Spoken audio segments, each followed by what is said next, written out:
Повеќе од 70 дена на над 40 локации ширум државата, граѓаните во организација на иницијативата за заедничка Македонија секојдневно ги повторуваат пораките за отфрлање на тиранската платформа и зачувување на унитарниот карактер на Македонија. Битолчани на вчерашниот мирен собир повторно кажаа не за двојазична Република Македонија и дебати кои се вовед во промена на знамето, химната и грбот на државата. Од граѓанската иницијатива бараат организирање на нови избори, на кои народот дефинитивно ќе каже не на платформи формирани во други држави под закрила на премиери на туги земји. Ни се наметнува некаква платформа тиранска, ни се наметнува промена на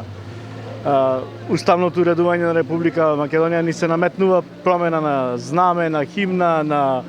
банкноти, на се, а во заднината на сето тоа е фактот што треба да се промени името и да се распарчи Македонија. Ние одречно велиме дека тоа нема да го дозволиме, се додека е Организацијата за заедничка Македонија.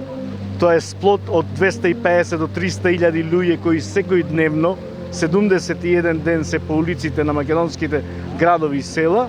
и за да се реши оваа ситуација каде што сме ставени во пат позиција, јас би рекол, потребни се нови избори. Нема да отстапиме од изразувањето револт поради илегалниот избор на така наречениот претседател на собранието Талат Џафери, кој е изгласан спротивно на уставните, законските процедури и деловникот. Да застанеме сите сложно зад нашиот еден и единствен интерес Македонија, порачуваат од граѓанската иницијатива